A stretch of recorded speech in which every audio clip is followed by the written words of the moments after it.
दिल्ली में कन्हैया मनोज में रही कांटे की टक्कर। मनोज तिवारी ने दी कन्हैया कुमार को मात। कन्हैया हार तो गए, लेकिन दिल्ली की नॉर्थ ईस्ट सीट पर पिछले 10 साल से मनोज तिवारी का कब्जा। 2019 के बाद 2024 में चुनावी रन जब सजा, मनोज तिवारी पूरी तरह निश्चिंत दिखे थे कि वो इस बार भी जीत की हैट्रिक लगाएंगे। लेकिन जब कांग्रेस ने Delhi north east Lok Sabha seat से कन्हैया कुमार को चुनावी मैदान में उतारा, अचानक ही मुकाबला रोचक हो गया।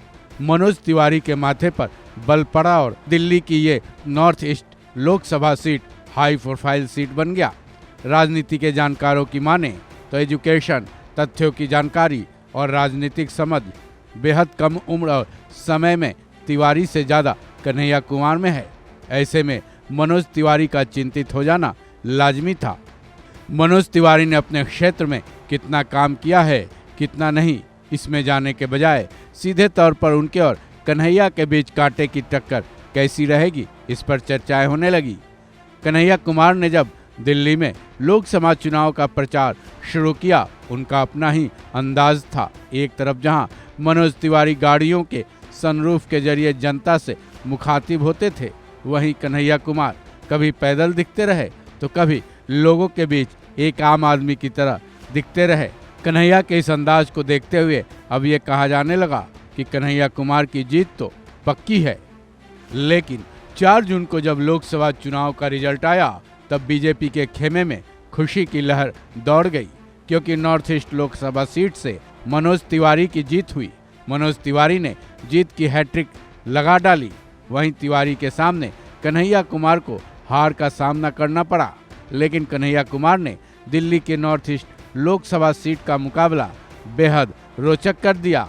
कन्हैया की हार की वजह क्या रही, ये तो कांग्रेस की समीक्षा के बाद सामने आएगा, लेकिन कन्हैया कुमार ने अपनी ताकत का यहाँ से एहसास जरूर करा दिया, क्योंकि जहाँ इस चुनाव में मनोज तिवारी को 8 लाख से ज़्यादा वोट मिले, वहीं कन्हैया कुमार को तकरीबन 7 लाख वोट मिले।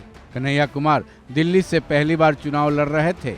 ऐसे में इतने वोट पाना कन्हैया कुमार के लिए किसी उपलब्धि से कम नहीं मानी जा रही है। वहीं अगर बात की जाए मनोज तिवारी की, तो उनको बीजेपी के उम्मीदवार होने का लाभ जरूर मिला है। बीजेपी ने दिल्ली की 7 सीटों पर कब्जा कर लिया है, यानी दिल्ली वासियों ने एक बार फिर बीजेपी पर ही पूरी तरह से भरोसा जताया है। 2019 में भी दिल्ली में बीजेपी ने 7 सीटों पर परचम लहराया था, जिसमें मनोज तिवारी की नॉर्थ ईस्ट सीट भी शामिल रही।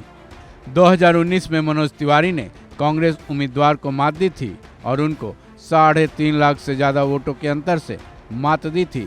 वहीं 2019 में इस सीट से आम आदमी पार्टी के उम्मीदवार दिलीप पांडे की जमानत जब्त हो गई थी।